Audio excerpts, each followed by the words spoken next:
8h13. Bonjour Olivier Dussopt. Bonjour.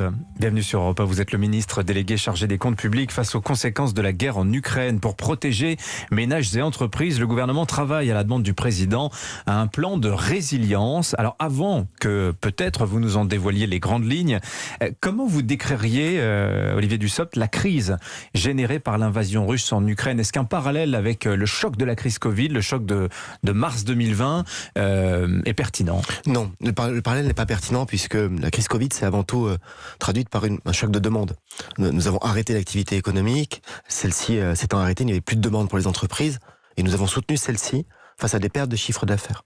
Avec la crise ukrainienne et avec ses conséquences économiques, nous sommes plutôt sur une problématique d'offre, avec une augmentation des tarifs de l'énergie, principalement, dans la mesure où l'économie française est exposée à l'économie russe et à l'économie ukrainienne seulement de manière indirecte.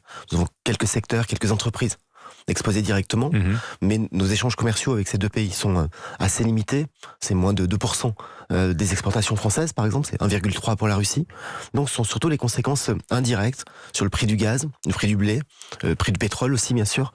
Et donc nous travaillons à ce que ces conséquences puissent être jugulées dans le cadre du plan de résilience que le président de la République a appelé de ses vœux. Alors ce plan, à quoi va-t-il ressembler? Vous avez déjà dit, on ne va pas faire un nouveau quoi qu'il en coûte, ce seront plutôt des aides ciblées, donc frappe chirurgicale plutôt que tapis de bombe, si je puis dire. Mais alors qui sont les cibles d'ores et déjà identifiées, Olivier Dussopt? Nous travaillons effectivement à identifier les secteurs et au-delà des secteurs, les entreprises les plus exposées. Il y a dans notre pays des industries que l'on qualifie de gazo-intensives. C'est-à-dire que la consommation de gaz dans leur activité, pour leur activité, est prépondérante. Et donc l'augmentation très forte du coût du gaz que l'on constate se traduit pour ces entreprises par des difficultés d'approvisionnement, par des difficultés tout simplement de soutenabilité. Et alors on fait comment? Vous plafonnez pour elle les tarifs du gaz? Nous travaillons à tout cela et nous le faisons en lien avec la Commission européenne, puisque dès lors qu'on parle d'aide aux entreprises, cela nécessite un accord de la Commission européenne dans quelques jours. Ça fait partie des sujets qui sont discutés, qui vont être discutés aujourd'hui au Conseil européen à Versailles. Tous les sujets sont évidemment ouverts et au-delà du sommet, les relations avec la Commission comme avec le Conseil, surtout dans cette période de présidence française, sont des relations permanentes. Mais dans quelques jours, ce plan sera annoncé et il sera détaillé. La volonté, c'est... Donc on n'aura pas le détail ce matin. C'est d'aider secteur par secteur, de le faire de manière massive, comme nous savons le faire en matière de soutien à l'économie, mais sans être dans une volonté d'aide ultra générale. Nous sommes malgré tout, malgré ces difficultés, dans une période de reprise économique. La croissance en 2021, c'est 7%. Le chômage est au plus bas depuis 15 ans. Alors, le taux d'emploi est au plus haut. Mais les syndicats patronaux, certaines branches vous demandent déjà, peut-être qu'il faudra rétablir en partie le chômage partiel. Nous avons entendu tout cela et nous avons vu ça fait partie des options qui sont sur la table. Toutes les options sont sur la table, mais aujourd'hui, il est encore trop tôt pour pouvoir dire quels sont les arbitrages. Il faut à la fois veiller à leur efficacité et veiller à la bonne coordination au niveau européen. Alors, Matignon promet d'intervenir la semaine prochaine sur le prix des carburants. Donc là, on va s'adresser donc à une partie des professionnels, gros rouleurs, mais aussi peut-être à monsieur, madame, tout le monde. Le gasoil, Olivier Dussopt, est à 2,24 € en moyenne ce matin. C'est 7 centimes de plus que la veille. C'est 52 centimes de plus en un mois. Je vous donne aussi le samplon 95. On est à 2,12, plus 32 centimes. À quel genre d'intervention peut-on s'attendre pour aider les ménages les plus fragiles face à ces hausses incroyables des prix des carburants? Nous avons déjà démontré que nous sommes capables de déployer des interventions très différentes.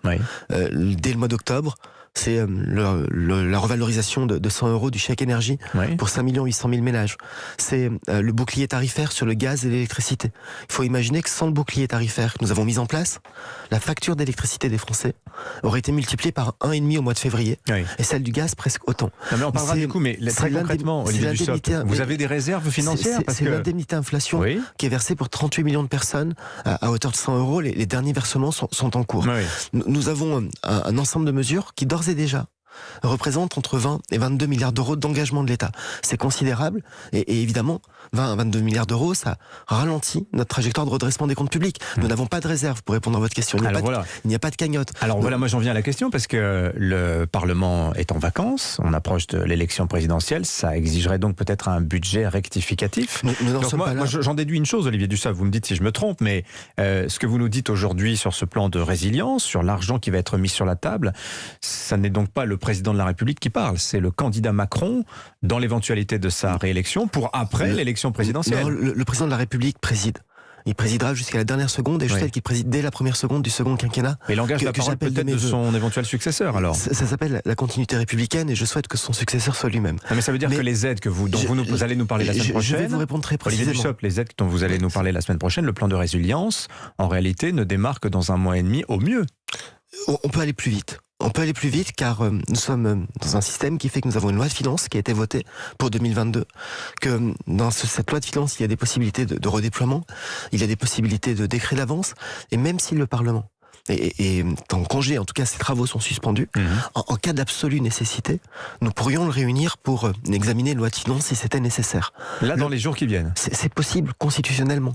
Ça n'est pas l'option que nous avons retenue aujourd'hui, car nous considérons que nous pouvons trouver d'autres solutions pour faire face à la crise, mais c'est une possibilité qui existe. Oui. Et si... Mais quelle solution alors concrètement ? Si pour une raison ou pour une autre, le contexte économique se dégradait très fortement, nous aurions cette possibilité-là.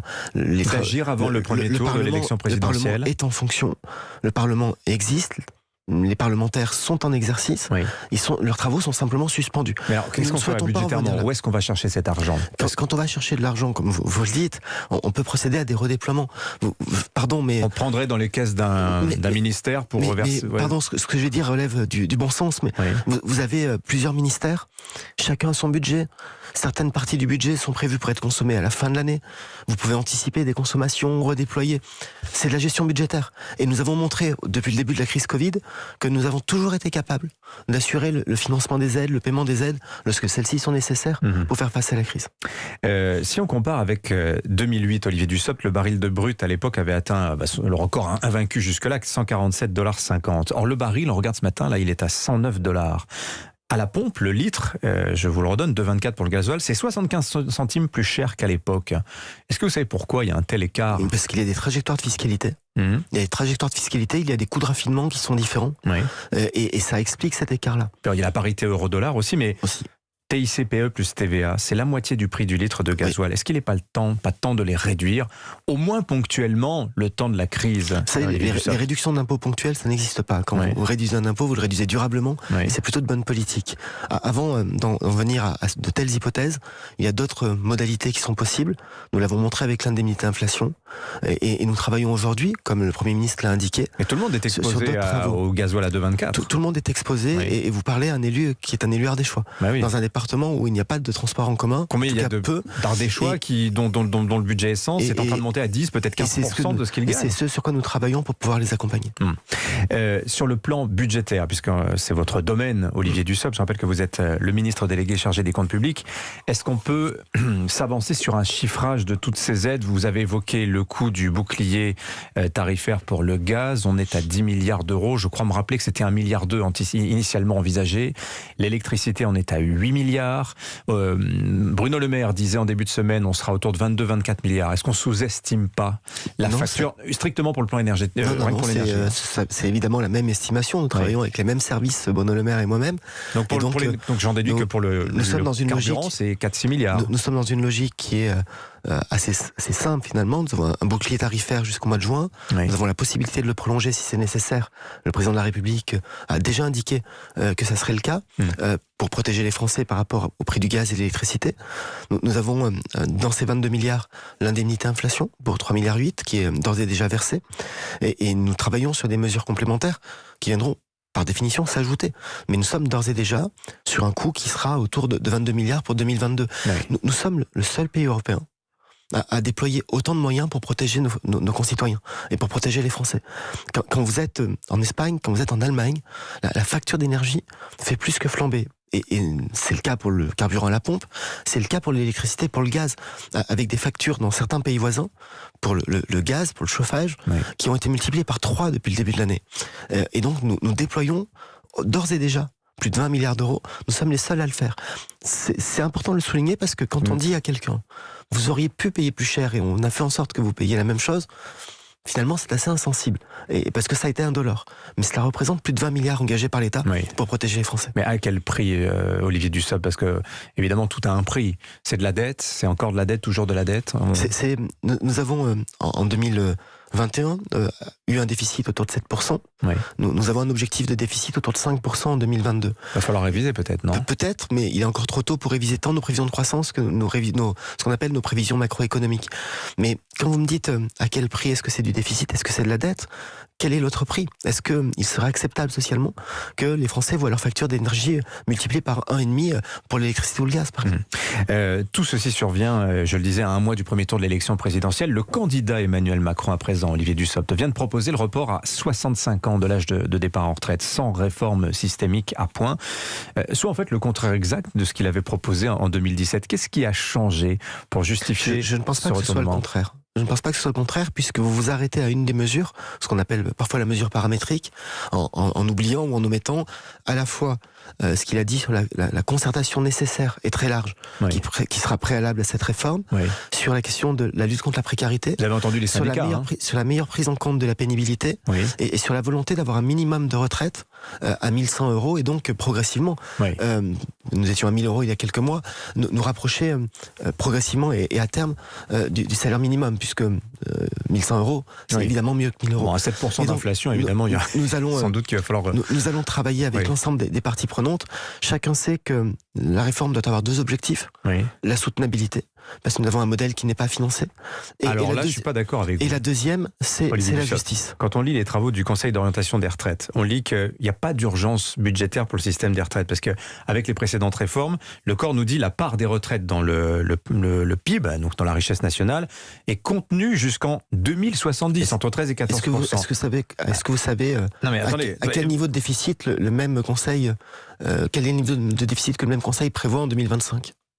De tête, non, je m'en souviens plus. Plus de 10 milliards d'euros. Oui. Donc si vous considérez qu'avec un déficit supérieur à 10 milliards d'euros chaque année, on est dans un système équilibré, ça n'est pas tout à fait ma conception de l'équilibre. Donc vous dites qu'il y a un péril, le système des retraites est en péril. Et vous confondez deux éléments, le poids que représentent les dépenses liées aux retraites dans le PIB et le déficit structurel de ce système de retraite. La réforme, elle vise à justement effacer ce déficit, parce qu'un système équilibré, ça n'est pas un système qui a 10 milliards de déficit par an. Donc vous considérez qu'il faut travailler plus longtemps. C'est important de l'expliquer parce que c'est une réforme assez impopulaire. Un sondage récent disait 70% des Français sont pour la retraite à 60 ans. Mais tout le monde peut le comprendre, évidemment. Mais il faut tenir compte de la précarité. Il faut arrêter avec des systèmes qui pénalisent les polypensionnés. Il faut arrêter de pénaliser notamment ceux qui ont des carrières hachées. Et il faut faire en sorte que ce système soit enfin plus juste, parce qu'il ne l'est pas aujourd'hui. Donc laissons le temps aux choses pour se faire. Faisons cette campagne, faisons cette concertation et créons le système qui soit le plus juste et le plus efficace possible. Mais quand on lit les travaux, justement les projections qui sont faites sur l'urgence ou pas à prolonger l'âge de départ en retraite, on lit un petit peu tout. Vous avez des simulations qui vous disent ça va effectivement être très bénéfique pour les dépenses publiques, ça va permettre de combler le trou du système des retraites d'ici quelques années.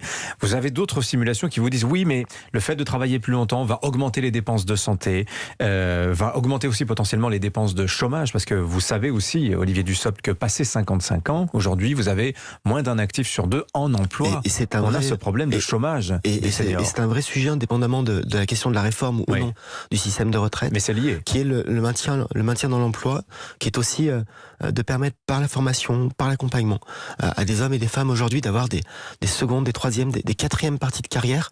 Et d'ailleurs, le président de la République avait aussi dit que à l'échelle d'une vie, il fallait qu'on puisse avancer pour voir comment moduler le temps de travail, comment faire en sorte que les uns et les autres puissent mieux choisir la durée de travail et leur investissement dans le travail.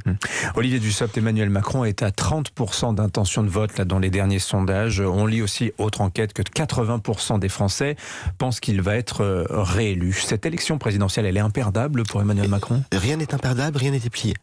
Et lui-même le dit. Il le répète, il le martèle, il a raison. Il n'y a rien de pire dans une élection que la démobilisation. Et il n'y a rien de pire aux yeux des Français que de laisser croire, comme certains sondages peuvent le laisser penser, que les choses seraient faites. Rien n'est jamais fait. Il va y avoir des Français que ça décourage aussi, de savoir Emmanuel Macron des candidats autant en avance sur les autres. Des candidats en tête au premier, au second tour, 30 jours avant l'élection, et qui ne le sont pas le soir du deuxième tour, il y en a eu plein. L'histoire en est pleine. Et donc, rien n'est gagné. Nous avons un travail, quand je dis nous, c'est le président de la République désormais qu'il est désormais candidat, tous ceux qui le soutiennent, sa majorité, ses équipes de campagne, c'est de convaincre et c'est de mobiliser.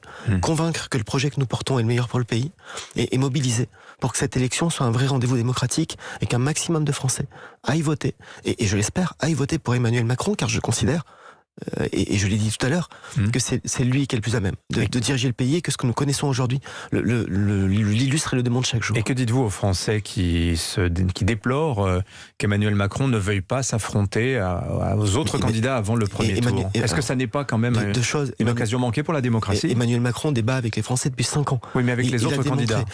Très franchement, projet contre projet. D'abord, ça n'est pas projet contre projet, puisque nous sommes les seuls à avoir un projet à peu près structuré. Et nous manquons de propositions alternatives. Mais franchement, il y a d'autres candidats qui ont des projets. Hier, on a assisté à un pugilat entre deux des candidats. Imaginez cela à 12. Je crois que les Français ont ça peut être un contre le bon réflexe. Le 1 contre 1, ça s'appelle un débat de deuxième tour. Et donc, Emmanuel Macron a raison. Il va à la rencontre des Français. Il échange avec eux. Il convainc. Il démontre le projet qui est le sien. Il défend son bilan. Et c'est avec les Français qu'il débat. Merci Olivier Dussopt. Merci à vous.